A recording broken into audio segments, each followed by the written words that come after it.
चलिए, very very evening बाबू लोग। Ganesh Kumar ji good evening बाबू, जल्दी जल्दी जुड़ जाइएगा।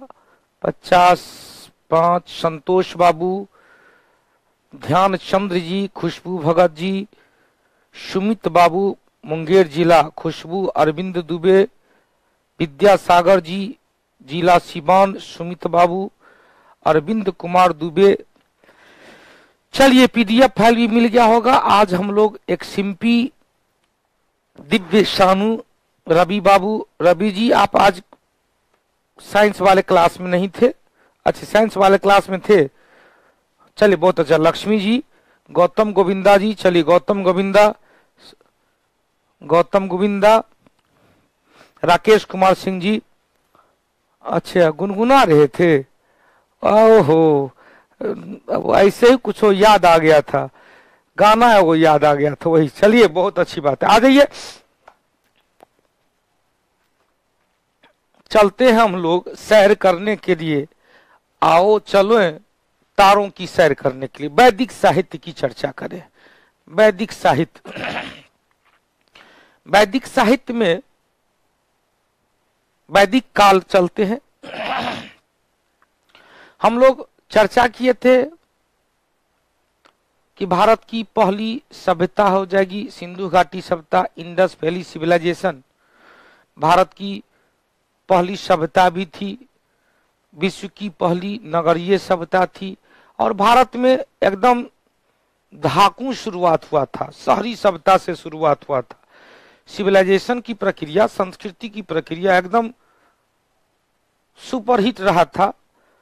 पूरे विश्व में शहरीकरण का पाठ भारतीयों ने ही सिखाया, भारतीय सभ्यता ने ही सिखाया। तो हमने कहा था कार्बन 14 पद्धति के आधार पर सिंधु घाटी सभ्यता का जो काल निर्धारित किया गया था 2350 ईस्वी पूर्व से लेकर 1750 ईस्वी पूर्व तक के काल को। सिंधु घाटी सभ्यता के पतन के बारे में ढेर सारा कमेंट था। कोई विद्वान ने कहा कि बाढ़ के कारण हो गया, कोई विद्वान ने कहा विदेशी आक्रमण के कारण हो गया, कुछ विद्वान ने कहा प्रशासनिक शिथिलता के कारण, कुछ विद्वान ने कहा जलवायु परिवर्तन के कारण। तो खैर जो भी कारण हो, सबका थ्योरी दिया गया, थॉट दिया गया कि बाढ़ के कारण भी हुआ होगा, क्योंकि सभी सभ्यता के स्थल, सिंधु घाटी सभ्यता के लगभग सभी स्थल किसी न किसी नदी के किनारे बसा हुआ था। नदी में पानी उफान आया होगा, सबको ले देख के भसिया दिया होगा, अरब सागर में डाल दिया हो गया। अब क्वेश्चन फिर पूछेगा विदेशी आक्रमण, तो विदेशी आक्रमण में सिंध का बाग, नखलिस्तान कहा गया, मृतकों का टीला कहा गया, मोहनजोदड़ो का। हम मोहनजोदड़ो से एग्जाम्पल लिया कि मोहनजोदड़ो से कहीं भी कब्र का प्रमाण नहीं मिला है। मोहनजोदड़ो का अर्थ होता है मृतकों का टीला। तो आते हैं हम लोग, आखिर यह वैदिक काल जो आता है, ध्यान से सुनिएगा, वैदिक काल जो आता है तो वैदिक काल का फेज क्या माना जाता है? तो वैदिक काल का एज माना जाता है, काल माना जाता है। वैदिक काल का पीरियड 1500 ईस्वी पूर्व से लेकर बीसी से लेकर 600 ईस्वी पूर्व तक के काल को कहा जाता है। इस वैदिक काल को दो भाग में बांटते हैं। पहला हो गया ऋग वैदिक काल। ऋग वैदिक काल, इसका पीरियड मानते हैं 1500 बीसी से 600 बीसी तक, सॉरी 1500 बीसी से 1000 बीसी तक। और दूसरा होता है लेटेस्ट वैदिक पीरियड, उत्तर वैदिक काल। इसका पीरियड मानते हैं कब से कब तक बाबू? 1000 ईस्वी पूर्व से लेकर 600 ईस्वी पूर्व तक। अब ध्यान से सुनिएगा राहुल बाबू, ध्यान से सुनिएगा, क्वेश्चन पूछेगा वैदिक काल पूरा का पूरा भाग 1500 ईस्वी पूर्व से 650। हमने कहा था इससे पहले ले गए थे कि सिंधु घाटी सभ्यता, इंडस वैली सिविलाइजेशन का 2350 ईस्वी पूर्व से 1750 ईस्वी पूर्व। अब यहां से यहां के बीच में अंतर कितना? 250 वर्ष। मतलब इस विशाल सिंधु घाटी सभ्यता को समाप्त होने में कितना वर्ष, नए सभ्यता को स्थापित होने में कितना वर्ष का समय लगा? तो 250 वर्ष का समय लगा। 250 वर्ष का समय लगा, एक सप्ताह को समाप्त होने में, दूसरी सप्ताह को प्रारंभ होने में। अब चलो वैदिक काल के बारे में जानकारी कैसे प्राप्त होता है, किस चीज से जानकारी प्राप्त है? तो वैदिक काल को ऐतिहासिक काल कहा जाता है। वैदिक काल को क्या कहते हैं? ऐतिहासिक काल कहते हैं। क्यों बाबू? क्योंकि इसके बारे में जानकारी का हमें दो स्रोत है, एक पुरातत्व भी है, पुरातत्व भी है, और एक लिखित स्रोत भी है। लिखित स्रोत भी है। पुरातत्व मतलब खुदाई से प्राप्त अवशेष भी है, और लिखित स्रोत भी है। साथ ही लिखित स्रोत को पढ़ भी लिया गया है, जिसके कारण लिखित स्रोत से पुरातत्व का सिद्धीकरण हो पा रहा है। सिंधु घाटी सभ्यता को क्या कहते हैं? आदि ऐतिहासिक काल। आदि ऐतिहासिक काल के बारे में भी जानकारी का दो स्रोत था, पुरातत्व भी था, लिखित भी था। लेकिन लिखित स्रोत को नहीं पढ़े जाने के कारण पुरातात्विक स्रोत का सिद्धीकरण नहीं हो रहा था। लेकिन इसमें पुरातात्विक स्रोत का सिद्धीकरण इसीलिए हो रहा है क्योंकि लिखित स्रोत को पढ़ लिया गया है। अब क्वेश्चन पूछेगा कि वैदिक काल के बारे में जानकारी के लिए क्या क्या स्रोत है, साहित्यिक स्रोत क्या क्या है? तो हम लोग सारा का सारा कंसेप्ट ले लिए थे कि वेद है चार गो, ऋग्वेद, यजुर्वेद, सामवेद, अर्थर्वेद। वेद के बाद ब्राह्मण ग्रंथ है, ऋग्वेद का ब्राह्मण ग्रंथ भी बताए थे, ऐतरेय ब्राह्मण, कौशितकी ब्राह्मण। उसके बाद सामवेद का ब्राह्मण बताए थे, तो सामवेद का ब्राह्मण ग्रंथ में पंचविश, षड्विश, जैमिनीय। यजुर्वेद का ब्राह्मण ग्रंथ में शतपथ ब्राह्मण ग्रंथ और तैत्तरीय ब्राह्मण ग्रंथ। अर्थर्वेद का ब्राह्मण ग्रंथ में गोपथ ब्राह्मण ग्रंथ। आज थोड़ा सा रिकॉल करते पहला टॉपिक में आप लोग को ये सारा टॉपिक चर्चा कर लिए थे। तो पहला 4 गो वेद हुआ, उसके बाद विभिन्न वेदों का ब्राह्मण ग्रंथ हुआ और विभिन्न वेदों का आरण्य ग्रंथ। लेकिन याद रखेंगे अर्थर्वेद का कोई आरण्य ग्रंथ नहीं मिला है। आरण्य का अर्थ होता है जंगल, जंगल में लिखा गया दर्शन, लिखा गया आध्यात्म, आत्मा परमात्मा, आध्यात्म की चर्चा आरण्य ग्रंथ में किया गया है। तो वेद हो गया, ब्राह्मण ग्रंथ हो गया, आरण्य ग्रंथ हो गया। उपनिषद में 2-3 याद करवाए थे कि बाबू उपनिषद यदि क्वेश्चन पूछेगा तो 108 उपनिषद, जिसमें 13 उपनिषद प्रमाणिक है, जिसमें 2-3 गो उपनिषद याद करवाए थे कि मुंडकोपनिषद, कठोपनिषद, बृहदारण्य उपनिषद, बृहदारण्य उपनिषद, उसके बाद छंदोग्य उपनिषद। इसी छंदोग्य उपनिषद में बताए थे कृष्ण ने अपने गुरु घोर अंगिरस के प्रति आस्था बताया। बृहदारण्य उपनिषद में अस्तोमा ज्योतिर्गमय जो ऋग्वेद से संबंधित था। बृहदारण्य उपनिषद में पुनर्जन्म की बात कहा गया। चारों वेद का 4 गो उपवेद बताए थे। ऋग्वेद का उपवेद, जल्दी से बताओ, ऋग्वेद का उपवेद, और इतना स्लो मोशन रहेगा। आयुर्वेद रचनाकार धन्वंतरी। सामवेद का उपवेद गंधर्व वेद, रचनाकार भरत मुनि। यजुर्वेद का उपवेद धनुर्वेद, रचनाकार विश्वामित्र। और अर्थर्वेद का उपवेद शिल्प वेद, रचनाकार विश्वकर्मा। तो वैदिक साहित्य के बारे में मुंडकोपनिषद का संबंध अर्थर्वेद से है, जिसमें सत्यमेव जयते की चर्चा किया गया है।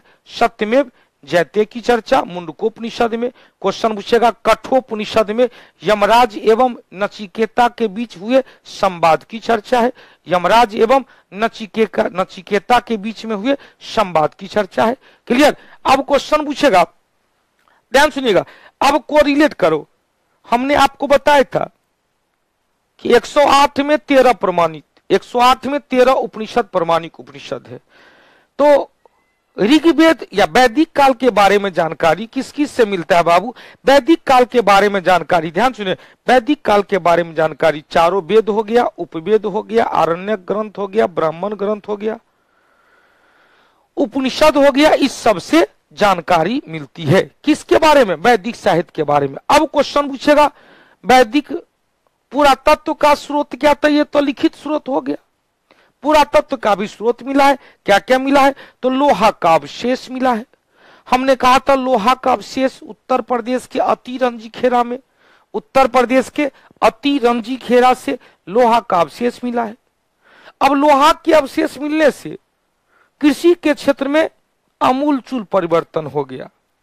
कृषि के क्षेत्र में जो वैदिक कालीन कंप्लीटली एक रूरल सिविलाइजेशन था, एक ग्रामीण सभ्यता था, लोहा की खोज होते ही हल, लोहा वाला हल से मिट्टी की खुदाई होने लगी, पैदावार बढ़ने लगा और लगभग 600 ईस्वी पूर्व आते आते, लगभग 6ठी शताब्दी ईस्वी पूर्व आते आते क्या हुआ?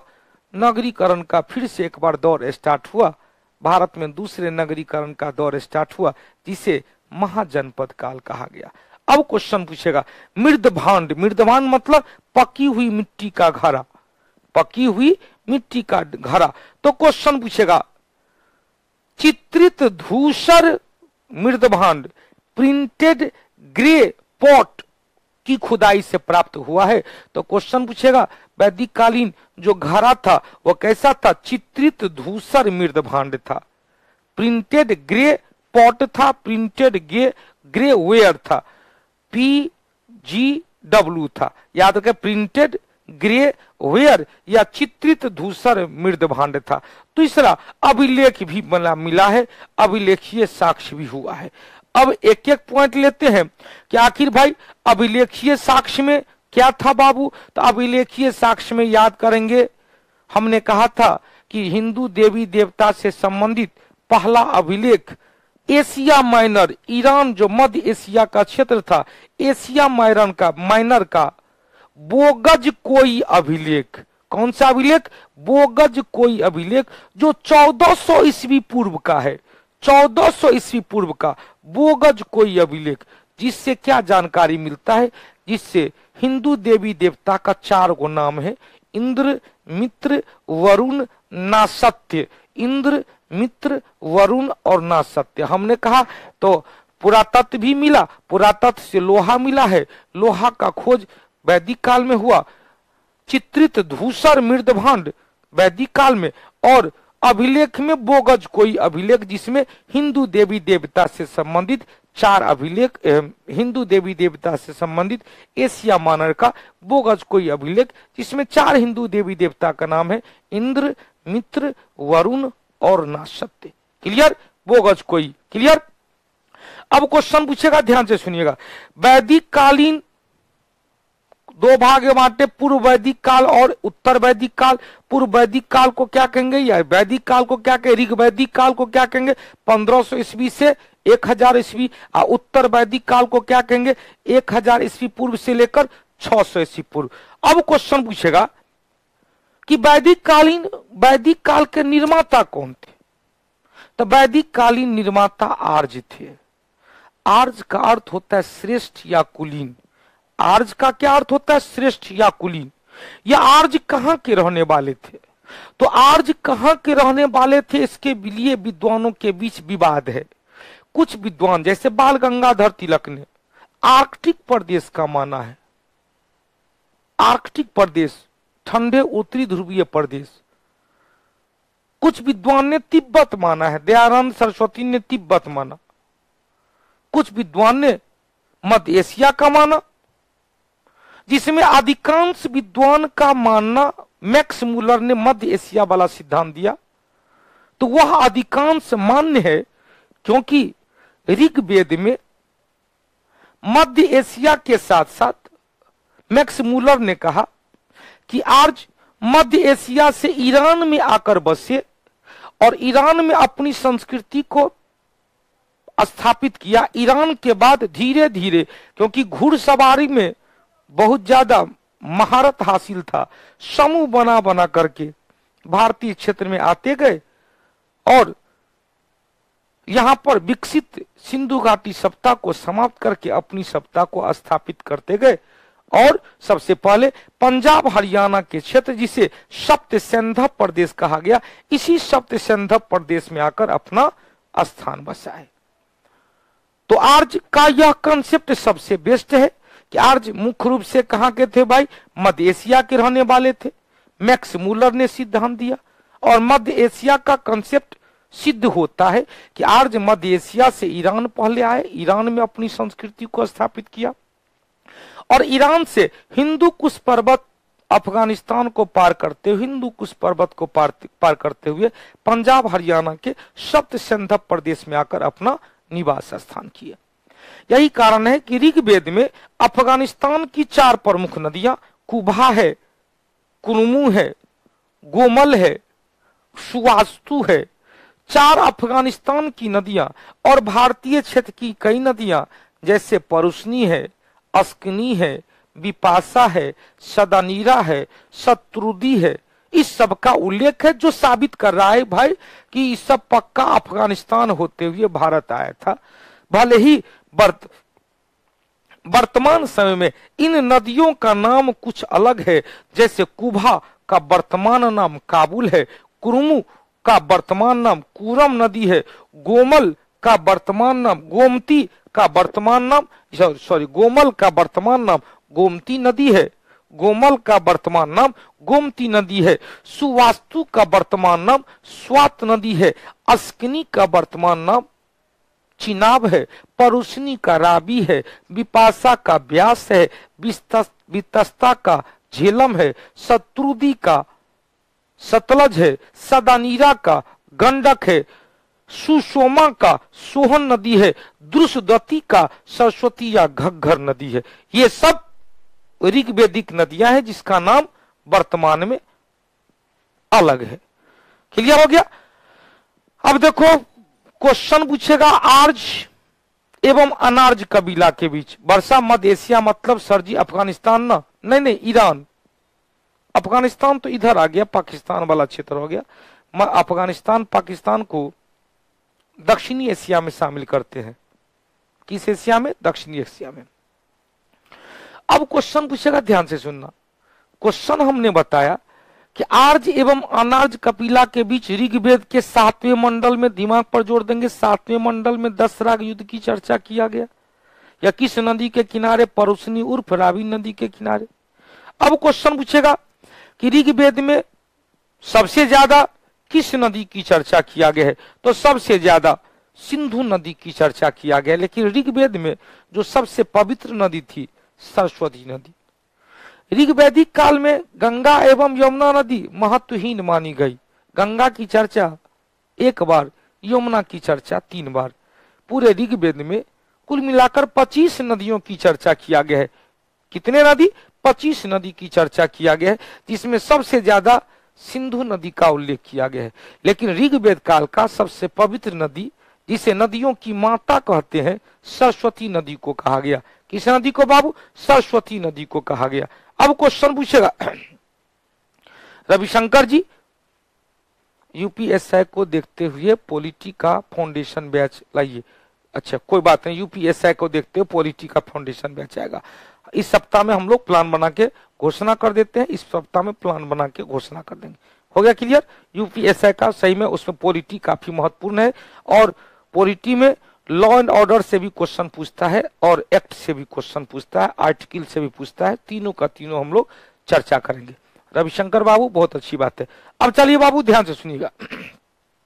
हमने कहा ऋग्वैदिक काल की कुछ न कुछ राजनीतिक जीवन होगी, राजनीतिक परिस्थितियां होगी, कुछ न कुछ सामाजिक व्यवस्था होगी, कुछ न कुछ अर्थव्यवस्था होगी, कुछ न कुछ धार्मिक व्यवस्था होगी, और फिर ऋग्वैदिक काल में जो पतन आया, ऋग्वेद काल में जो जाति व्यवस्था, कर्मकांड इत्यादि धीरे धीरे धीरे धीरे इतना गढ़ता, इतना जड़ता पकड़ लिया कि इस ऋग्वैदिक कर्मकांड, इस ऋग्वैदिक जन्मजात, इस सब से जो लोग त्रस्त थे वह सब इससे मुक्ति होने का प्रयास किए, और उसी समय महात्मा बुद्ध ने बौद्ध धर्म को प्रारंभ किए, और ऋषभदेव के द्वारा जैन धर्म, हालांकि जैन धर्म में 24 तीर्थंकर की चर्चा मिलती है, सब तीर्थंकर उसका प्रतीक चिन्ह हम बताएंगे, और उसके पश्चात 23वें तीर्थंकर पार्श्वनाथ, 24वें तीर्थंकर महावीर स्वामी जी से जैन धर्म का वास्तविक संस्थापक कहा जाता है।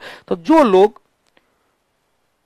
प्राचीन हिंदू धर्म, प्राचीन वैदिक धर्म से त्रस्त थे, वैदिक कालीन कर्मकांड से त्रस्त थे, वैदिक कालीन वर्ण व्यवस्था से त्रस्त थे, वो लोग जैसे शूद्र लोग, महिला लोग, श्रमिक लोग, वो लोग बौद्ध धर्म और जैन धर्म की ओर आकर्षित हुए। धीरे धीरे वैदिक काल समाप्त हुआ और 6ठी शताब्दी ईस्वी पूर्व में भारत में एक दूसरा नगरीकरण का दौर स्टार्ट हुआ, जिसे महाजनपद का काल कहा जाता है। हम लोग ऑलरेडी चर्चा कर चुके हैं कि बौद्ध धर्म, अंगुत्तर निकाय और जैन साहित्य भगवती सूत्र में 16 महाजनपद की चर्चा मिलती है। इस 16 महाजनपद में सबसे ज्यादा 6 महाजनपद उत्तर प्रदेश में, 3 महाजनपद अपना बिहार में, 6-3-9, 2 महाजनपद मध्य प्रदेश में, 9-2-11, 1 हरियाणा में, 12, 1 आंध्र प्रदेश में, 13, 1 राजस्थान में, 14 और 2 वर्तमान भारतीय क्षेत्र के बाहर पाकिस्तान में, कंबोज जिसकी राजधानी हाटक, गंधार जिसकी राजधानी तक्षशिला थी। हो गया क्लियर? अब आगे चलते हैं, एक एक स्टेप में हम लोग आगे बढ़ते जाएंगे। सारा का सारा कंसेप्ट ले लिए, बहुत अच्छा कंसेप्ट था और इसी कंसेप्ट के तहत हम लोग इस टॉपिक को आगे गतिशीलता में लाएंगे। सुनिएगा, जितना भी टॉपिक था सब हम बता दिए हैं, सारा का सारा टॉपिक चर्चा कर दिए हैं। चलते हैं अब एक एक टॉपिक से। वैदिक काल के बारे में प्रथम नगर हो जाएगा सिंधु घाटी सप्ताह, दूसरा नगर हो जाएगा महाजनपद का काल। बहुत अच्छी बात है। क्वेश्चन पूछेगा वैदिक काल के बारे में, ध्यान सुनिएगा, वैदिक काल के बारे में जानकारी चारों वेद, ऋग्वेद, सामवेद, यजुर्वेद, अर्थर्वेद, ब्राह्मण ग्रंथ, उपनिषद ग्रंथ, आरण्य ग्रंथ। ध्यान से सुनिएगा, पहले आरण्य ग्रंथ लिखा गया तब उपनिषद ग्रंथ लिखा गया। कभी कभी सीक्वेंस भी रहता है, कभी कभी सीक्वेंस में रहता है। तो क्या होगा, पहले यहाँ पर सीक्वेंस में पहले ऋग्वेद, तब क्या होगा, पहले क्या होगा ऋग्वेद, तब क्या होगा बाबू यजुर्वेद, तब क्या होगा सामवेद, तब क्या होगा अर्थर्वेद, उसके बाद ब्राह्मण ग्रंथ, उसके बाद आरण्य ग्रंथ, उसके बाद होगा उपनिषद। अब क्वेश्चन पूछेगा, ध्यान से सुनिएगा, वैदिक कालीन पुरातात्विक स्रोत क्या क्या है भाई? तो पुरातात्विक तो साहित्यिक स्रोत था। साहित्यिक स्रोत में क्या क्या था बाबू? तो साहित्यिक स्रोत में वेद था और क्या था, वो आरण्य ब्राह्मण ग्रंथ था और क्या था, आरण्य ग्रंथ था और क्या था, उपनिषद था। उसके बाद वैदिक कालीन पुरातात्विक स्रोत में 3 चीज बताया। कौन कौन बताया? लोहा, लोहा की खोज कहाँ हुआ था? अतिरंजी खेरा से, उत्तर प्रदेश के अतिरंजी खेरा। मृदभांड कैसा मिला? चित्रित धूसर मृदभांड। अभिलेख कौन सा? बोगज कोई अभिलेख। अभिलेख कौन सा? बोगज कोई अभिलेख। तीनों का तीनों कंसेप्ट लेते हैं। लोहा का प्रयोग, ध्यान से सुनिएगा, वैदिक कालीन एक लौह युगीन सभ्यता माना जाता है। भारत में लोहे का प्रयोग 1000 ईस्वी पूर्व से प्रारंभ हो गया। सर्वप्रथम गांधार क्षेत्र उत्तर पश्चिम भाग में लोहे का प्रमाण प्राप्त हुआ है। हालांकि दक्षिण भारत में लोहे का प्रमाण प्राचीनतम काल 1100 ईस्वी से प्राप्त हुआ है, लेकिन दक्षिण भारत में लौह युगीन संस्कृति की शुरुआत 1000 ईस्वी पूर्व से माना गया।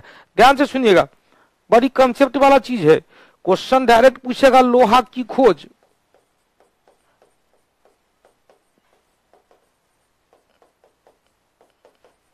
उत्तर प्रदेश के अतिरंजी खेरा से 1000 पूर्व ईस्वी पूर्व में, इसे लौह युगीन सभ्यता कहा गया। लोहे का प्रयोग सर्वप्रथम इसी काल से 1000 ईस्वी पूर्व में। अब लोहा का खोज हुआ भले ही अतिरंजी खेरा से, लेकिन लोहा का पहला प्रमाण कहां से बाबू? गांधार क्षेत्र से। लोहा का पहला प्रमाण कहां से? गांधार क्षेत्र से। लोहा का प्रमाण कहां से? गांधार क्षेत्र से। क्वेश्चन आएगा, देखो भैया संजीव बाबू, पहले यहां पर समझो ना, समझो बाबू। क्वेश्चन पूछेगा, लोहा का सबसे पहला प्रयोग गांधार क्षेत्र में 1000 ईस्वी पूर्व में प्रथम प्रमाण मिला है प्रयोग से। क्वेश्चन पूछेगा, दक्षिण भारत में भले ही 1100 ईस्वी पूर्व में लोहा की प्रमाण मिला है, लेकिन प्रयोग 1000 ईस्वी पूर्व में। प्रयोग किस काल में बाबू? 1000 ईस्वी पूर्व में। मृदभांड में कैसा बताए थे? चित्रित धूसर मृदभांड, प्रिंटेड ग्रे वेयर को वैदिक कालीन मृदभांड कहा जाता है।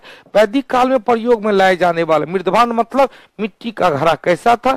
चित्रित धूसर मृदभांड, पेंटेड ग्रे वेयर, PGW, याद करेंगे ये सब पूछता है PGW। चित्रित धूसर मृदभांड का प्रयोग करने वाले लोगों को दो अवस्था में माना गया।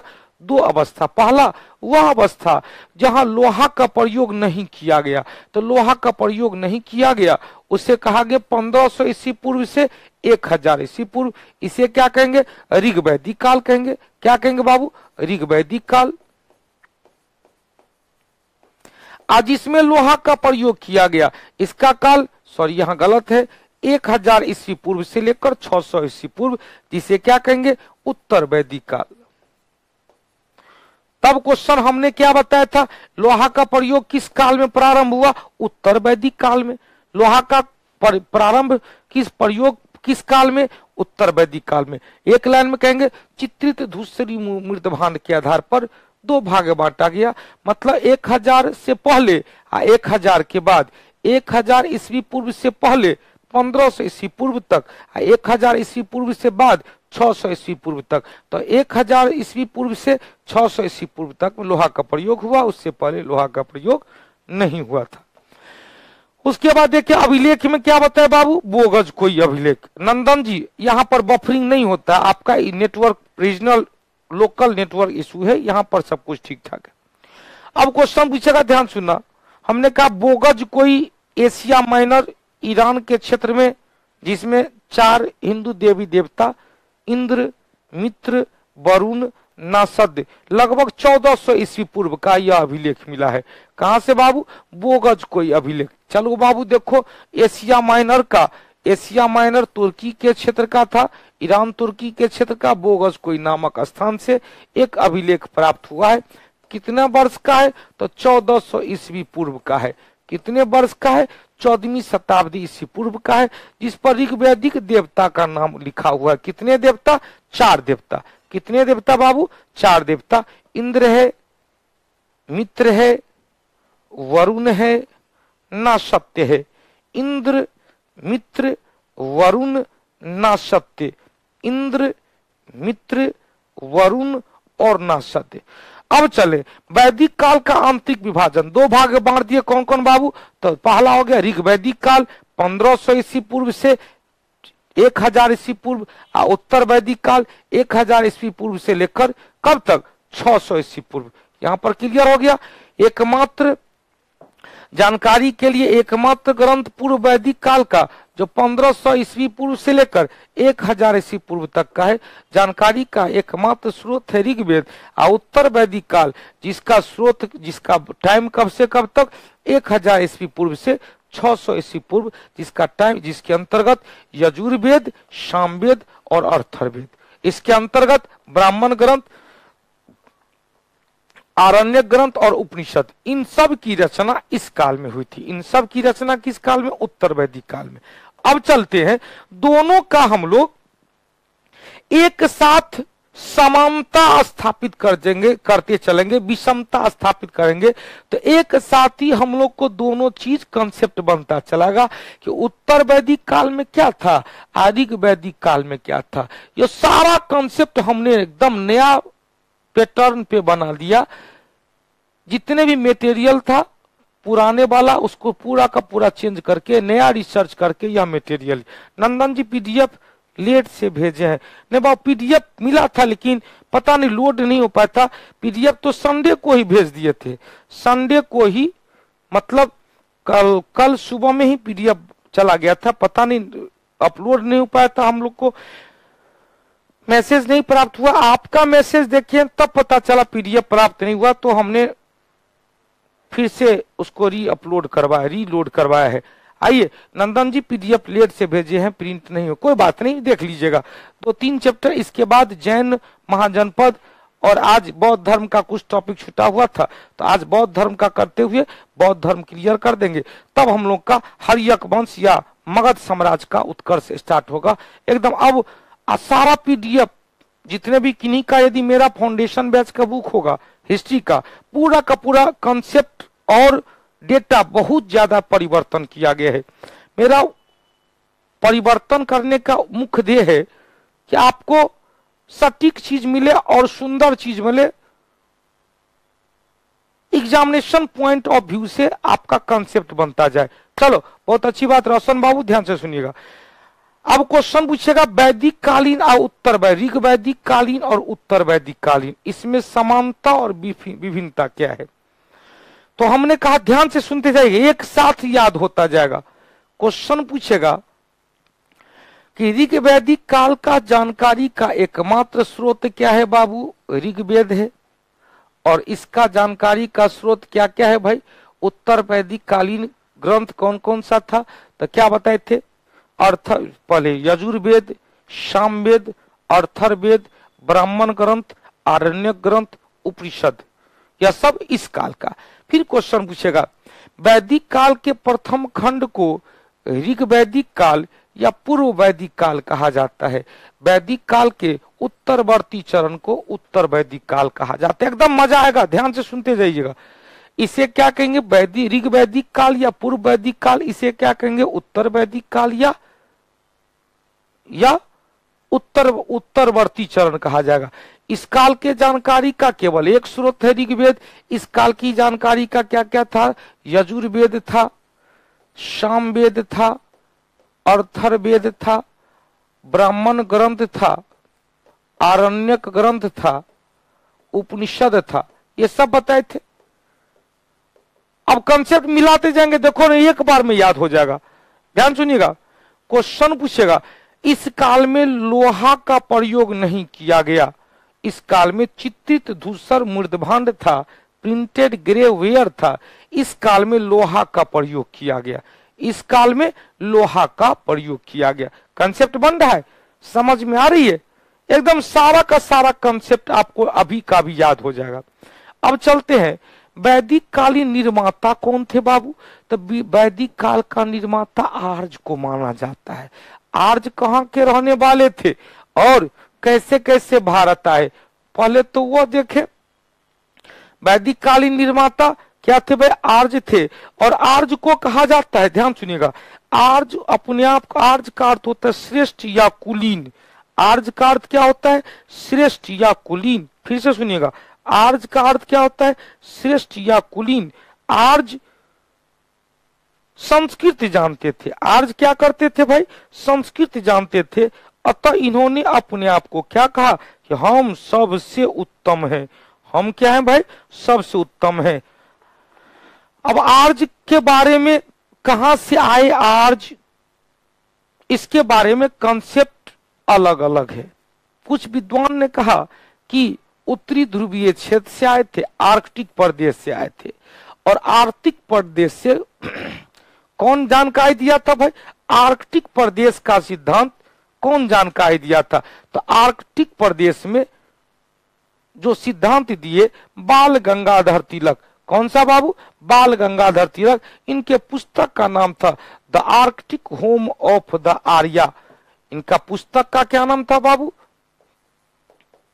The Arctic home of the Arya. मतलब बाल गंगाधर तिलक ने एक किताब लिखा the Arctic home of the Arya, जिसमें कहा कि आर्य भारत के मूल निवासी नहीं थे। आर्य कहाँ के मूल निवासी थे, आर्कटिक प्रदेश के मूल निवासी थे। किताब का नाम याद रखिएगा, the Arctic home of the Arya. लेखक कौन थे बाबू, बाल गंगाधर तिलक। कौन सा लेख, बाल गंगाधर तिलक। जबकि आर्य को जर्मनी का निवासी बताए, आर्य को जर्मनी का मूल निवासी कौन बताए, पेनका एवं हॉइट। पेनका एवं हॉइट नामक विद्वान ने कहा कि आर्य मध्य एशिया का भी नहीं थे, न ही उत्तरी ध्रुव का थे। आर्य कहाँ के रहने वाले थे, तो आर्य जर्मनी के रहने वाले थे। आर्य कहाँ के रहने वाले थे, जर्मनी के रहने वाले थे। इसकी जानकारी किसने दिया बाबू, तो पेनका एवं हॉइट। तो याद रखिएगा, पेनका ने कहा जर्मनी का रहने वाले थे। पेनका ने क्या कहा, जर्मनी का रहने वाले थे। तिलक ने कहा आर्कटिक प्रदेश के रहने वाले थे। उसके बाद देखें सैंधव, सप्त सैंधव प्रदेश के, मतलब आर्य यहीं के रहने वाले थे। आर्य भारत के ही थे, सप्त सैंधव प्रदेश के थे। इसके बारे में कंसेप्ट कौन दिए, तो आर्य का मूल स्थान सप्त सैंधव के बारे में NC दास एवं डॉक्टर संपूर्णानंद, डॉक्टर संपूर्णानंद एवं NC दास ने क्या कहा बाबू? तो डॉक्टर संपूर्णानंद एवं NC दास ने कहा आर्य कहीं के विदेशी नहीं थे, आर्य कहाँ के रहने वाले थे? तो आर्य भारत के मूल निवासी थे और आर्य सप्त सिंधव प्रदेश के रहने वाले थे। कहाँ के रहने वाले थे? सप्त सिंधव प्रदेश के रहने वाले थे। अब क्वेश्चन फिर पूछेगा, भैया देखो अब यह भी कंसेप्ट नहीं मान हुआ, तब जाकर स्वामी दयानंद सरस्वती ने कहा कि आर्य हिमालय के उस पार, आर्य हिमालय के उस पार, आर्य हिमालय के उस पार के रहने वाले थे। किसने जानकारी दिया? दयानंद सरस्वती ने तिब्बतीय सिद्धांत दिया। यह भी अमान्य हो गया कि भैया ये सब कुछ नहीं चलेगा। फिर से सुनिएगा, हमने कहा सप्त सिंधव प्रदेश में रहने वाले थे तो एसी दास, डॉक्टर अविनाश चंद्र दास, एसी दास मतलब अविनाश चंद्र दास, अविनाश चंद्र दास एवं डॉक्टर संपूर्णानंद ने क्या कहा? आर्य कहाँ के रहने वाले थे? तो आर्य भारत के मूल निवासी थे, सप्त सिंधव। याद कीजिएगा, यहाँ सर यहाँ नहीं समझ में आएगा तो क्या कहाँ जाएंगे हम? निश्चित रूप से आपको यही समझना है भाई, आपको यही समझना है, इसको केवल याद करेंगे। नंदन जी सिर्फ अर्थर्वेद को उत्तरकालीन नहीं, गलत है। ऋग्वेद काल में केवल एक वेद ऋग्वेद, बाद में सब वेद, बाद में सब वेद, यजुर्वेद, सामवेद, अर्थर्वेद, ब्राह्मण ग्रंथ, उपनिषद ग्रंथ, आरण्य ग्रंथ, ये सब उत्तर वैदिक काल में। आइए, हाँ, आर्य को के लोगों का डीएनए इंडिया के डीएनए से नहीं मिलता है निश्चित रूप से। तब तो हम लोग का मूल निवासी नहीं माना गया। यदि डीएनए यहाँ के डीएनए से मिलता, हुबहू स्वरूप मिलता, तो कह देते आर्य मूल रूप से भारत के रहने वाले थे। लेकिन कहते भैया यहाँ के नेचर से बिल्कुल अनभिज्ञ थे। अब आर्य कहाँ के रहने वाले थे, इस पर विद्वानों का अलग अलग मत। आर्कटिक प्रदेश के रहने वाले थे, ऐसे याद रखेंगे, आर्य आर्कटिक प्रदेश के रहने वाले थे, ऐसा किसने कहा? बाल गंगाधर तिलक ने कहा। आर्य सप्त सिंधव प्रदेश के रहने वाले थे, ऐसा किसने कहा? तो एसी बनर्जी, एसी दास एवं डॉक्टर संपूर्णानंद ने कहा। जर्मनी के रहने वाले थे, ऐसा किसने कहा? तो जर्मनी के रहने वाले थे, ऐसा पिनका एवं हर्ट के द्वारा कहा गया, पिनका एवं हर्ट के द्वारा कहा गया। फिर क्वेश्चन पूछेगा, आर्य तिब्बत के रहने वाले थे, ऐसा किसने कहा? तो आर्य का मूल स्थान तिब्बत बताया स्वामी दयानंद सरस्वती ने। उसके पश्चात ये सभी मत तो अमान्य हो गए। आर्य के मूल निवास स्थान के संदर्भ में, आर्य के मूल निवास स्थान के संदर्भ में जो सबसे ज्यादा मान्य सिद्धांत हुआ वो मैक्स मूलर का। किसका बाबू? मैक्स मूलर का। इन्होंने कहा आर्य का मूल स्थान मध्य एशिया था। इतना याद रखेंगे। आर्य का 5 को याद रखिएगा। आर्य के बारे में आर्कटिक सिद्धांत किसने दिया कि आर्य आर्कटिक प्रदेश के रहने वाले थे? तो बाल गंगाधर तिलक। जर्मनी के रहने वाले थे पेनका। सप्त सिंधव प्रदेश के रहने वाले थे तो अविनाश चंद्र और डॉक्टर संपूर्णानंद। तिब्बत के रहने वाले थे स्वामी दयानंद सरस्वती। और मैक्स मूलर ने कहा मध्य एशिया के रहने वाले थे, मध्य एशिया के रहने वाले थे। हो गया, चलो बहुत अच्छी बात है। अब आर्य का भारत आगमन कब हुआ? हमने आपको क्या कहा? अचानक तो आया नहीं, और अचानक तो अपनी सभ्यता को स्थापित नहीं किया, धीरे धीरे क्रमशः आते गया और धीरे धीरे अपनी, जिस तरह से अंग्रेज अचानक तो हम लोग को गुलाम नहीं बना लिया, अंग्रेज विदेशी तो हम लोग को अचानक गुलाम नहीं बनाया। 1608 में पहला राजदूत आया था कैप्टन हॉकिंस, 1615 में आया, 1717 में आया, 1651 में आया। धीरे धीरे धीरे धीरे व्यापार वाणिज्य करते आया और हम लोग की अर्थव्यवस्था कमजोर होती गई, हम लोग की राजनीतिक व्यवस्था कमजोर होती गई। हम लोग में जो एकता था, वो केंद्रीय एकता था, धीरे धीरे समाप्त होता गया। अपने अर्थव्यवस्था, अपने दिमाग के बदौलत हम लोग को अधीन करता गया। धीरे धीरे हम लोग पूरी तरह से गुलाम बन गए, फिर आजाद हो गए। गुलाम बने तो फिर आजाद हो गए। उसी तरह से आर्य जब आए तो अचानक तो सिंधु घाटी सभ्यता के लोगों को नहीं कहा गया हट हट हट अब हमारा रह दे। धीरे धीरे पहले उसके साथ कई वर्षों तक घुल मिल के बातचीत किया होगा, रहा होगा, और जब उसके सभ्यता में कुछ कमजोरी देखी होगी तो उसी कमजोरी को अपना अस्त्र बनाकर धीरे धीरे उस सब को दबाने का प्रयास किया गया होगा। दबाते दबाते एक बार पूरी तरह से दबाकर अपनी सभ्यता को स्थापित कर दिया होगा। क्लियर? अब क्वेश्चन, सबसे ज्यादा फेमस कौन सा सिद्धांत है? तो सबसे ज्यादा फेमस मैक्स मूलर का सिद्धांत, सबसे ज्यादा फेमस मैक्स मूलर का सिद्धांत। हो गया? क्लियर हो गया भाई? चलिए, बहुत अच्छी बात। अब देखो, आज 2000 ईस्वी पूर्व, ईसा के जन्म से 2000 ईस्वी पहले के आसपास चारागाह की तलाश में अपने मूल निवास स्थान से स्थानांतरित होकर सबसे पहले कहां कर बसा? ईरान में बसा। मूल निवास स्थान से कहां आकर बसा? ईरान में आकर बसा, और ईरान में अपनी सभ्यता को विकसित किया, जिसे आर्य का सभ्यता कहा गया। ईरान के आर्य का एक समूह खैबर दर्रा को पार करते हुए हिंदू कुश पर्वत के रास्ते अफगानिस्तान होकर भारत में प्रवेश किया और सर्वप्रथम सप्त सिंधु प्रदेश में, सब बता चुके हैं, सब बता चुके हैं, सब कुछ बता चुके हैं, आकर बस गए। और यहां से प्रचलित एक विकसित सिंधु घाटी सभ्यता के स्थान पर इन्होंने अपनी सभ्यता को स्थापित किया, जिसे आर्य सभ्यता कहा गया। जिसे क्या कहेंगे भाई? आर्य सभ्यता कहा गया।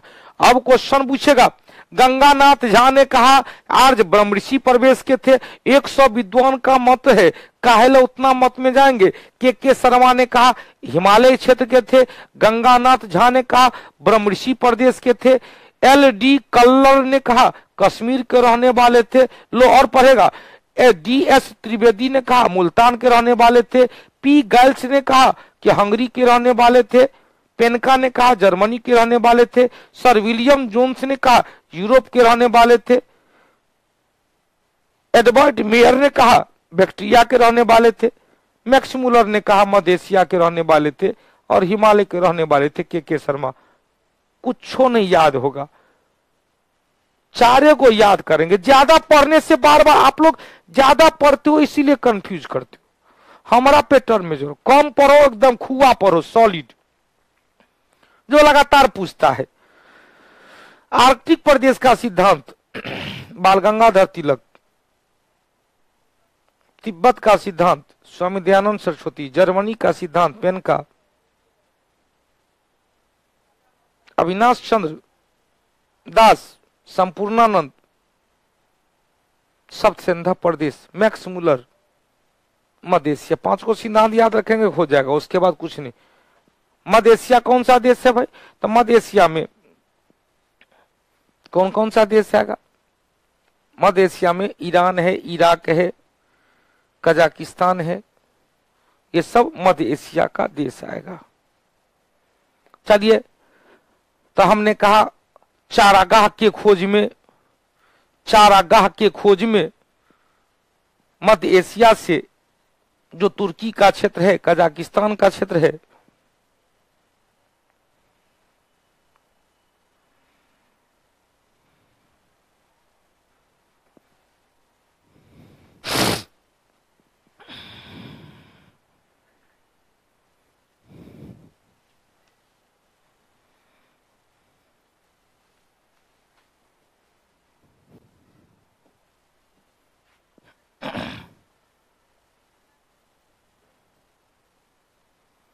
ये जो क्षेत्र है, ये क्षेत्र मध्य एशिया का क्षेत्र है। ये क्षेत्र क्या है बाबू? मध्य एशिया का क्षेत्र। ये सारा का सारा मध्य एशिया का क्षेत्र है, जिसमें तुर्की है, सर्बिया है, जॉर्डन है, इजराइल है, इराक है, ईरान है।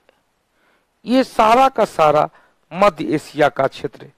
सारा का सारा सऊदी अरब है, ये सब किसके अंतर्गत? मध्य एशिया में है। तो मध्य एशिया से आकर सबसे पहले चारागाह की खोज में कहां पहुंचे? ईरान पहुंचे। ईरान के बाद इसका एक शाखा खैबर दर्रा, जो अफगानिस्तान और भारत के बीच में था, खैबर दर्रा को पार करते हुए अफगानिस्तान होते हुए भारत के सप्त सिंध प्रदेश में पहुंचे, पंजाब हरियाणा के क्षेत्र में पहुंचे। कहां पहुंचे बाबू? पंजाब हरियाणा के क्षेत्र में पहुंचे। और यहाँ पर जो विकसित सिंध सभ्यता थी, विकसित जो सिंधु घाटी सभ्यता थी, इसी विकसित सिंधु घाटी सभ्यता के स्थान पर इन्होंने अपनी सभ्यता को स्थापित किया, जिसे आर्य सभ्यता कहा गया। आर्य की सभ्यता किस प्रकार की थी बाबू? तो आर्य की सभ्यता एक ग्रामीण सभ्यता थी। आर्य की सभ्यता एक रूरल सिविलाइजेशन था, जबकि सिंधु घाटी सभ्यता एक शहरी सभ्यता थी। सिंधु घाटी सभ्यता एक अर्बन सिविलाइजेशन था। क्लियर? तो हमने कहा ईरान से आर्यों की एक शाखा खैबर दर्रा को पार करते हुए हिंदू कुश पर्वत के सहारे अफगानिस्तान को पार करते हुए भारतीय क्षेत्र कहां पर सप्त सिंध प्रदेश में आए और यहाँ आकर बस गए। अब यहाँ आकर बसे तो क्वेश्चन पूछा, यहाँ की सभ्यता जो सिंधु घाटी सभ्यता थी उसको समाप्त करके इन्होंने अपनी सभ्यता को स्थापित किया, जिसे ग्रामीण सभ्यता है, जिसे आर्य सभ्यता कहा गया। क्वेश्चन पूछेगा आर्य के द्वारा स्थापित सभ्यता को क्या कहते हैं? तो आर्य के द्वारा स्थापित सभ्यता को ग्रामीण सभ्यता कहा जाता है। अब आर्य का अर्थ क्या होता है? तो आर्य का शाब्दिक अर्थ होता है श्रेष्ठ। क्या अर्थ होता है बाबू? श्रेष्ठ। श्रेष्ठ आर्य शब्द को कहते हैं भद्र या कुलीन। यह आर्य का अर्थ भी होता है स्वतंत्र लोग। आर्य का क्या अर्थ होता है? स्वतंत्र लोग। अब हमने कहा था, ध्यान सुनिएगा अनिश बाबू, ध्यान सुनिएगा, हमने कहा था आर्य संस्कृत बोलते थे और जो लोग संस्कृत नहीं बोलते थे उन्हें अनार्य कहा गया। जो लोग संस्कृत नहीं बोलते थे उन्हें क्या कहेंगे? अनार्य कहा गया। अब आर्य और अनार्य के बीच हमने क्या कहा? परोसनी उर्फ रावी नदी के किनारे दशराग युद्ध हुआ था, जिसकी चर्चा ऋग्वेद के 7वें मंडल में किया गया है। हमने कहा आर्य के बारे में पूरे ऋग्वेद में कितनी बार उल्लेख किया गया? 36 बार आर्य शब्द की चर्चा। अब देखो खैबर दर्रा किन दो देशों को जोड़ता है? तो खैबर दर्रा ईरान और अफगानिस्तान, ईरान और अफगानिस्तान, इराक, ईरान के बाद इराक, इराक के बाद अफगानिस्तान। तो खैबर दर्रा किन किन दो देशों को जोड़ता है? यहां पर लिखा हुआ है, यहां पर देखो अफगानिस्तान, अफगानिस्तान के बगल में ईरान है, अफगानिस्तान के बगल में ईरान है। इसी खैबर दर्रा से होकर, इसी खैबर दर्रा से होकर, ध्यान सुनिए, इसी खैबर दर्रा से होकर कहां से आया था बाबू? इसी खैबर दर्रा से होकर सेल्यूकस का आक्रमण होता है, सिकंदर का आक्रमण होता है, या जो भी विदेशी यात्री स्थलीय मार्ग का प्रयोग करते हुए आए थे वो खैबर दर्रा का प्रयोग करते हुए आए थे। अब जब क्वेश्चन पूछेगा पूरे ऋग्वेद में आर्य शब्द की चर्चा कितनी बार किया गया है बाबू? तो जो लोग, हमने कहा जो आर्य क्या थे? संस्कृत जानते थे, आर्य संस्कृत बोलते थे, अपने आप को श्रेष्ठ कहा। और जो लोग संस्कृत नहीं जानते थे उन्हें अनार्य कहा। पूरे ऋग्वेद में आर्य की सभ्यता कितनी बार है? 36 बार किया गया है। ऋग्वेद में हड़प्पा सभ्यता कालीन और अफगानिस्तान की कई नदियों का उल्लेख किया गया है, जो प्रमाणित होता है कि आर्य मध्य एशिया से होते हुए अफगानिस्तान होकर सप्त सिंध प्रदेश में आकर बस गए। अब कौन कौन सा नदी है? तो अफगानिस्तान की 4 नदी को याद रखेंगे, अफगानिस्तान की 4 नदी को याद रखेंगे। कौन कौन बाबू? जैसे कुबा है, वर्तमान नाम, या क्या है बाबू? वर्तमान नाम है।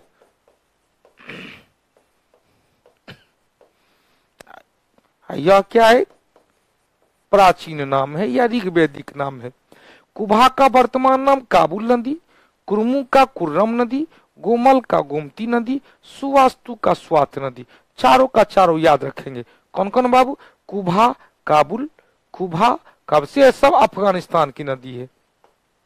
कुबा का काबुल, कुबा का काबुल, कुर्मू का कुर्रम, गोमल का गोमती, सुवास्तु का स्वात नदी, सुवास्तु का स्वात नदी। अब भारत की भी कई नदियां थी, जो प्राचीन नाम कुछ अलग था, अब वर्तमान नाम कुछ अलग है। यहाँ पर देखते हैं प्राचीन नाम अस्किनी, वर्तमान नाम चिनाब। चिनाब नदी पर दुलहस्ती परियोजना, चिनाब नदी पर सलाल विद्युत परियोजना, चिनाब नदी पर बगलिहार परियोजना है। चिनाब नदी सिंधु की सबसे बड़ी सहायक नदी है। शत्रुदी को सतलज कहते हैं। सतलज नदी पर भाखरा नांगल बांध परियोजना, नाथपा झाकरी परियोजना, कोल बांध परियोजना है। परोसनी को रावी कहते हैं, रावी नदी पर थीन बांध परियोजना है। बिपाशा को ब्यास कहते हैं, ब्यास नदी पर पोंग बांध परियोजना है। सदानीरा गंडक है, गंडक नदी पर त्रिवेणी बांध है चंपारण में। वितस्ता झेलम नदी पर, झेलम नदी पर तुलबुल परियोजना है। और द्रुसदती घाघरा, द्रुसदती को ही क्या कहेंगे बाबू, घाघरा, घाघरा को ही क्या, घग्गर, घाघरा नहीं घग्गर या सरस्वती नदी। कालीबंगा इसी नदी के किनारे था, घग्गर या सरस्वती नदी। और सुषोमा, सुषोमा को क्या कहेंगे, सोहन नदी, सोन नदी पाकिस्तान का। बेलन नदी कहाँ बाबू, बेलन नदी कहाँ, तो बेलन नदी उत्तर प्रदेश में। इतना याद रखेंगे, मतलब 5 उधर 6 7 8 इधर, अब 5 8 इधर और 4 उधर, 8 5 13 को याद रखिएगा, काम चल जाएगा। फिर से एक बार ले ले, क्या क्या बताए थे बाबू, 4 13 का 13 याद करना है। अफगानिस्तान में कौन, कुबा वर्तमान नाम काबुल, दूसरा कुर्रम, कुरम, तीसरा गोमल, गोमती, सुवास्तु, स्वात, और कौन बाबू, तो परोसनी, एराबी, अस्किनी, चिनाब, शत्रुदी, सतलज, बिपाशा, ब्यास, सदानीरा, गंडक, वितस्ता, झेलम, सदानीरा, गंडक, वितस्ता, झेलम, द्रुसदती, घग्गर या सरस्वती, और सुषोमा को क्या कहेंगे, सोहन नदी। हो गया सर जी, एक बार फिर से बता दिए, दोबारा बता दिए, तिबारा बता दिए। अब चलते हैं, हमने कहा आर्ज एवं अनार्ज कबीले के बीच में कौन सा युद्ध हुआ बाबू, तो 10 राग युद्ध हुआ, जो परुषणी नदी उर्फ रावी नदी के किनारे हुआ।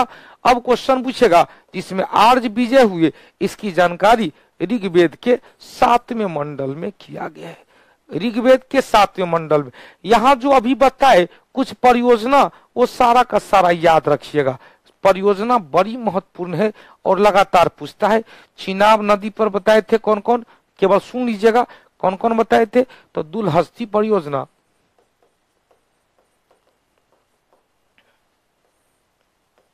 सलाल विद्युत परियोजना और बगलिहार परियोजना,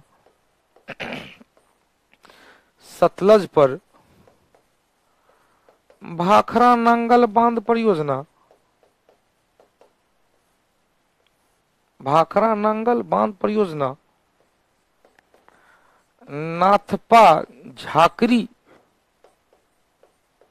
परियोजना और कोल बांध परियोजना, रावी नदी पर थीन बांध परियोजना, ब्यास नदी पर पोंग बांध परियोजना, गंडक नदी पर त्रिवेणी बैरेज, त्रिवेणी बांध, झेलम नदी पर तुलबुल परियोजना, तुलबुल परियोजना। हो गया, झेलम नदी पर तुलबुल परियोजना, बहुत अच्छी बात है। आगे बढ़ते हैं भाई। 10 राग युद्ध में आर्ज कुल के शाखा भरत कुल हमने बताया था, इसी भरत कुल के नाम पर भारत का नाम भारतवर्ष पड़ा, भरत कुल के नाम पर भारत का नाम भारतवर्ष पड़ा। भरत कुल के राजा कौन थे, सुदास थे। इसके पुरोहित कौन थे, वशिष्ठ थे। इसके बारे में कहा जाता है कि पहले पुरोहित विश्वामित्र को माने, सुदास ने अपना पहला पुरोहित विश्वामित्र को बनाए, लेकिन विश्वामित्र से किसी बात को हो गया उलझन झंझट, तो विश्वामित्र को पुरोहित से हटाकर वशिष्ठ को पुरोहित बना दिए, जिससे गुस्सा करके विश्वामित्र ने भरत कुल के राजा सुदास के प्रति षड्यंत्र रचा और उन्होंने एक नया टीम पंचदल का गठन किया, पंचदल का गठन किया, जिससे 5 अनार्ज थे और 5 आर्ज थे। यह कुल मिलाकर 10 राजा को एक तरफ संगठित किया और परुषणी उर्फ रावी नदी के किनारे युद्ध हुआ। हालांकि इसमें वशिष्ठ के नेतृत्व में सुदास का विजय हुई और विश्वामित्र के नेतृत्व में विरोधियों की पराजय हुई। हो गया, चले बहुत अच्छी बात। यही विश्वामित्र ने गायत्री मंत्र की रचना किया, जिसकी जानकारी 3रे मंडल में है। गायत्री मंत्र की जानकारी 3रे मंडल में। आर्ज के विजय होने का कारण क्या माना गया बाबू, तो आर्ज के विजय होने के कारण घोड़ा से चलने वाला रथ था। एक तो घोड़ा से चलने वाला रथ था, दूसरा कांसा लगा हुआ धनुष था, अच्छा उपकरण था, धनुष बाण था, और कांसा का क्या था? कवच था। जैसे कोई तीर भी मारे तो खट से लग जाए। युद्ध समय देखे होंगे महाभारत कालीन युद्ध में कवच लोग पहनते थे कि तीर मारे खट से लगे तीर टूट जाए। तो आर्ज के पास वो सब विद्यमान था, हालांकि अनार्ज के पास ये सब विद्यमान नहीं था, जिसके कारण अनार्ज की हार हो गई। ऋग्वेद में कुल मिलाकर कितने नदी की चर्चा है भाई? 25 नदी की भी चर्चा है, जिसमें सबसे ज्यादा किस नदी की चर्चा है? तो सबसे ज्यादा सिंधु नदी की चर्चा है। सिंधु नदी का वर्णन कई बार किया गया है, लेकिन इस काल की ऋग्वेद काल की सबसे पवित्र नदी किसे माना गया? सरस्वती नदी को माना गया, जिसे नदी माता के नाम से भी जाना जाता है। फिर से सुनिएगा, ऋग्वेद में सबसे ज्यादा चर्चा सिंधु नदी की है, लेकिन ऋग्वेद काल में सबसे पवित्र नदी किसे माना गया? तो सबसे पवित्र नदी सरस्वती नदी को माना गया। इस सरस्वती नदी को क्या कहते हैं? नदी माता के नाम से जाना जाता है। ऋग्वेद में 9वें मंडल और 10वें मंडल में 4 समुद्र की चर्चा किया गया। हम लोग को पता होना चाहिए 10वां मंडल के पुरुष सूक्त में शूद्र की चर्चा किया गया है, और 9वें मंडल में एक जगह कहा गया है कि मैं कवि हूँ, बाबूजी डॉक्टर है, और माता जी घरों में चक्की चलाती है। 9वें मंडल में सोम देवता की चर्चा किया गया है, जो जंगल का देवता थे। 7वें मंडल में वरुण देवता की चर्चा किया गया, जो लोगों के नैतिक आचरण को नियंत्रित करते थे। 8वें मंडल में एक हस्तलिखित पांडुलिपि की चर्चा है। 8वें मंडल में कई महिला विदुषी की चर्चा है, महिला विदुषी महिला देवी की चर्चा है। अतः 8वां मंडल को महिला प्रधान मंडल के नाम से जाना जाता है। बहुत अच्छी बात।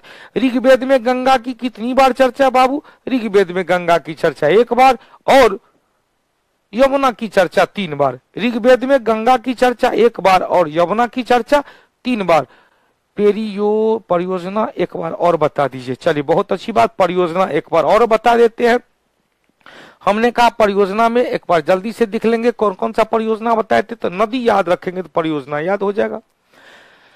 अस्किनी, प्राचीन नाम अस्किनी, वर्तमान नाम चिनाब। चिनाब नदी पर दुल्हा जी आए, सलाद खाए, बगल में बैठी हुई साली जी चिढ़ गए।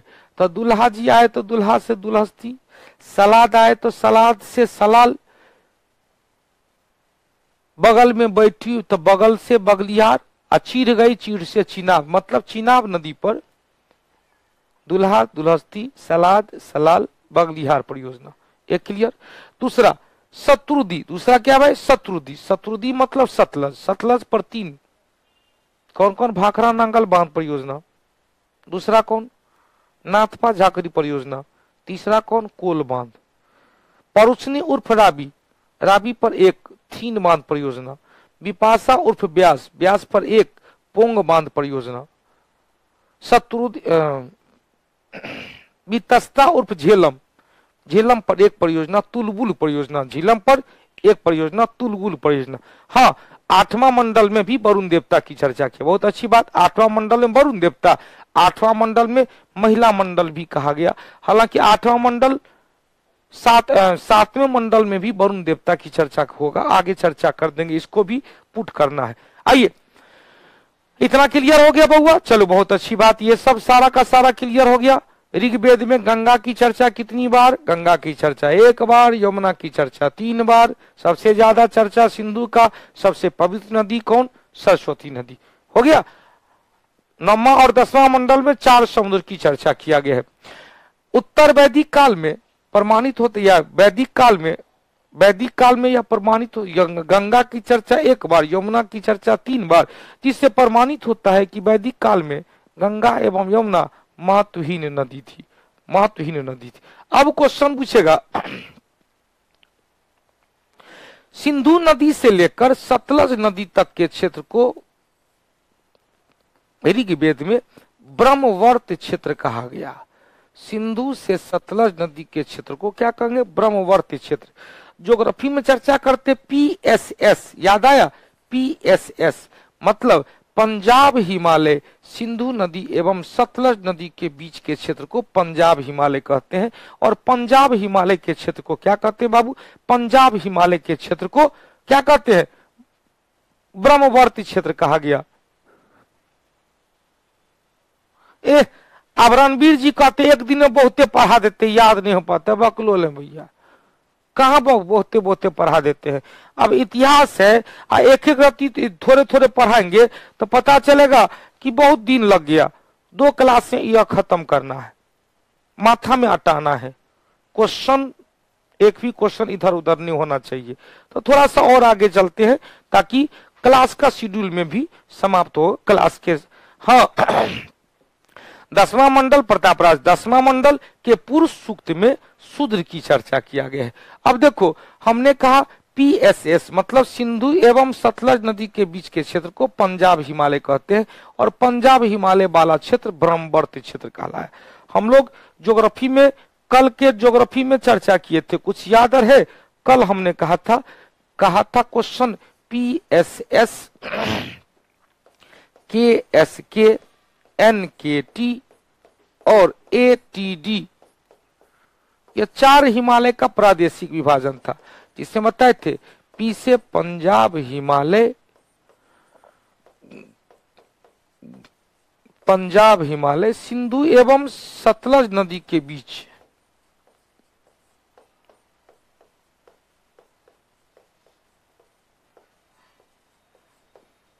कुमायूं हिमालय, कुमायूं हिमालय सतलज एवं काली नदी के बीच नेपाल हिमालय काली एवं तीस्ता नदी के बीच असम हिमालय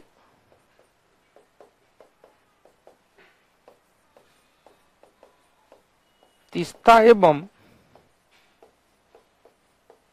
दिहांग नदी के बीच, ये सब बता दिए थे। बड़ी सुंदर चीज है। अब इसको ऐसे नहीं याद होगा तो ऐसे भी याद कर सकते हैं। यह कौन सी नदी है? सिंधु नदी। यह कौन सी है? सतलज नदी। यह कौन सी है? काली नदी। यह कौन सी है? तीस्ता नदी।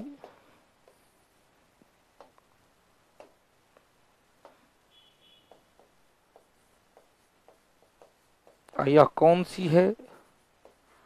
दिहांग नदी। अब बैठा दीजिए। सिंधु सतलज के बीच पंजाब हिमालय,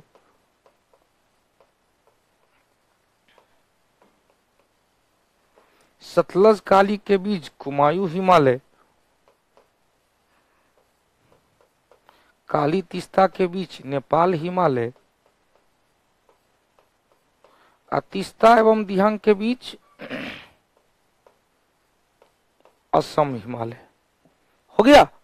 तीस्ता दिहांग के बीच असम हिमालय।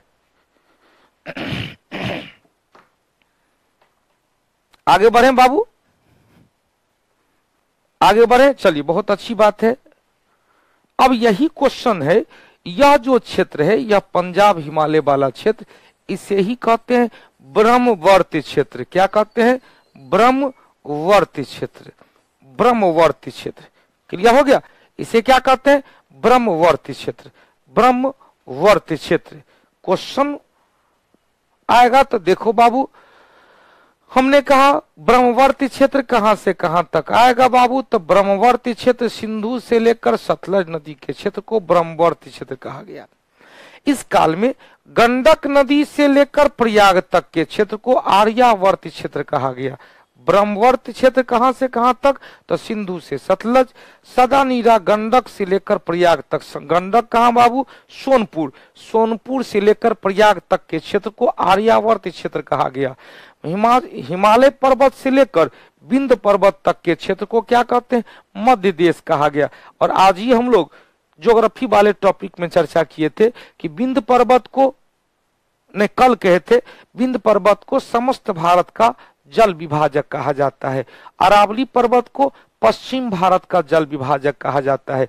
पश्चिमी घाट पर्वतमाला या सह्याद्री पर्वत को प्रायद्वीपीय भारत का जल विभाजक कहा जाता है। तीनों पॉइंट बताए थे, यहाँ पर लिखा हुआ भी है।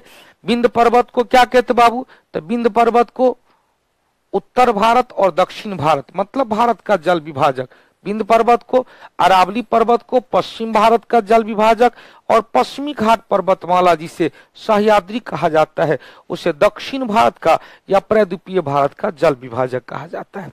क्वेश्चन पूछेगा, ध्यान से सुनिएगा। न्यू स्टूडेंट बीपीएससी पीटी के लिए पीडीएफ सफिशिएंट है, बिल्कुल सही है ने, और शिवनंदन, बस इतना याद रखिएगा, कोई और दूसरा बुक की आवश्यकता नहीं पड़ेगी, कोई दूसरा बुक की आवश्यकता नहीं पड़ेगी। क्वेश्चन पूछेगा, दक्षिण भारत में आर्य सभ्यता का विस्तार कौन किया? अगस्त ऋषि। आज दिमाग पर जोर देंगे, कभी रामायण देखे होंगे तो रामायण में इसी अगस्त ऋषि के द्वारा महर्षि ब्रह्मा से कावेरी नदी का पदार्पण करवाया गया। कावेरी नदी को लाया गया, ब्रह्मा के मुख से कावेरी नदी या आशीर्वाद दिए कि जाइए, दक्षिण भारत में अकाल ही अकाल आ रहा था, तो अगस्त ऋषि ने कावेरी नदी का पदार्पण, कावेरी नदी का उद्गम करवाया। अतः कावेरी नदी को दक्षिण भारत की गंगा, दक्षिण भारत की गंगा कावेरी, दक्षिणी गंगा या प्रायद्वीपीय गंगा या बूढ़ी गंगा गोदावरी नदी को कहा जाता है। क्लियर है, बहुत ही अच्छा। अब देखो यहाँ पर ये आर्य सभ्यता का जो बताए थे, आर्य सभ्यता का यह नदी सब है। जैसे एक बार रिवीजन कर लेते हैं इसमें तो बड़ी मजा आएगा।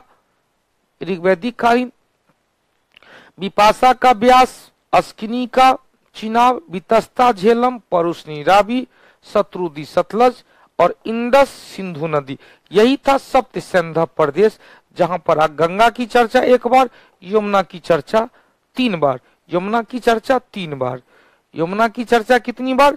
3 बार किया गया। सबसे ज्यादा चर्चा किसका बाबू? सिंधु का।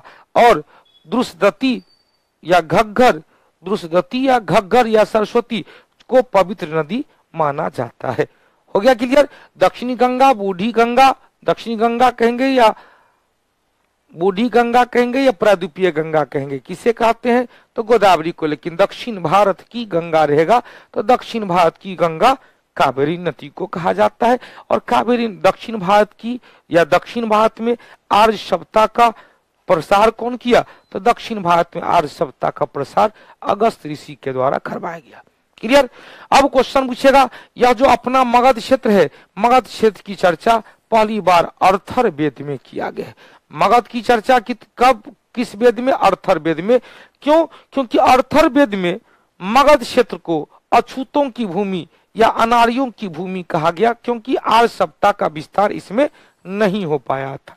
हमने कहा था कि यजुर्वेद का एक ब्राह्मण ग्रंथ, शतपथ ब्राह्मण ग्रंथ में, इसमें कृषि कार्य करने की विभिन्न विधि की चर्चा है, जिसमें 24 बैल से खींचे जाने वाले हल की चर्चा है।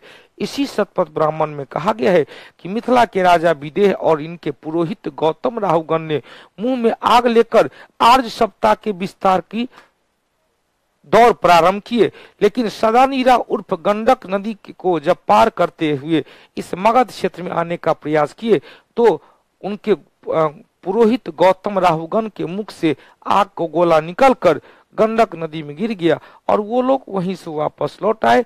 इस मगध क्षेत्र में आर्य वो गौतम राहुगण और उनके राजा विदेह नहीं आ पाए, अतः इस मगध क्षेत्र में आर्य सभ्यता का फैलाव नहीं हो पाया। अतः वेदों में इस मगध क्षेत्र को अनार्यों की भूमि, अनिकृष्टों की भूमि, अछूतों की भूमि कहा जाता है। क्लियर? अब क्वेश्चन पूछेगा, ध्यान से सुनिएगा। यजुर्वेद का ब्राह्मण ग्रंथ शतपथ ब्राह्मण में वही बातें कहे थे। राजा विदेह और पुरोहित गौतम राहुगण ने मुंह में आग लेने की बात सदानीरा नदी में, यहां से विस्तार नहीं हो पाया। अब क्वेश्चन वैदिक कालीन राजनीतिक व्यवस्था। तो देख भैया डब्लू जी, चले यहां से अगला क्लास में हम लोग टॉपिक चर्चा करेंगे राजनीतिक व्यवस्था। कल एक बार रीडिंग देके आइएगा, कल इस टॉपिक को पूरा का पूरा क्लियर करेंगे। तो जल्दी से बताएंगे पिंटू प्रसाद जी, नेक्स्ट क्लास का टाइम हो गया, बहुत अच्छी बात है, नेक्स्ट क्लास जाइए कर लीजिए। टेस्ट अब 7:45 से टेस्ट होगा। डब्लू जी, मेरा एक प्रश्न है, आर्य इतिहास में मुख्य भूमिका क्या थी? आर्य का इतिहास में मुख्य भूमिका क्या थी? आर्य ने भारतीयों को धर्म दिया, आर्य ने भारतीयों को धर्म दिया, वैदिक धर्म जो कहा गया, सनातन धर्म, वो आर्य के द्वारा दिया गया है। डब्लू जी टेस्ट का टाइम हो गया, सर जी टेस्ट का टाइम हो गया, चलिए हो गया टाइम तो हम भी बता दिए। तो हम लोग शेष की चर्चा, वर्षा जी, चलिए बहुत अच्छी बात है। हम जल्दी से, किन्हीं का कोई डाउट है? गुड्डू लाल यादव जी, आपने का 7 और 8, 8 और 7 में रहेगा, कल बता देंगे। 8 मारिएगा। विशाखा शर्मा जी, रंजन प्रसाद गुप्ता जी, मनीष शर्मा, अभिषेक कुमार, साहिर संचिल, सर भारत का अभी क्या आर्य है? भारत में अभी आर्य? जी जी, हम लोग उसी के वंशज है। आज पूरा समझ में आ गया। चलिए रवि जी, बहुत अच्छी बात है। मिष्टी रागनी, रविंदर जी, ललन बिहारी, सनोज जी, देवघरिया बाबा, जय हो भोला बाबा, राहुल कुमार, बूस्टर का पीडीएफ नहीं मिला है, मिल जाएगा। महावीर कुमार शाह, बहुत अच्छी बात है। महावीर कुमार साहब, बड़ी दिन के बाद तू नजर आया है। चलिए और सब ठीक है। लक्ष्मी जी, चलिए पूरा का पूरा समझ में आ गया, बहुत अच्छी बात है। अभिषेक, लक्ष्मी बाबू, नंदन जी, चलिए इंद्रजीत इंडियन, चलिए सब लोग ठीक है। तो फिर मिलते हैं टेस्ट के टाइम में 7:45 बजे से 7:45 से। तब तक एप्लीकेशन पे जाके सेट दे दीजिए और यूट्यूब चैनल पे उसका डिस्कशन देख लीजिए। फिर ठीक है, मिलते हैं 7:45 में YouTube channel Kautilya GS teaching centre. तब तक के लिए जय हिंद, धन्यवाद।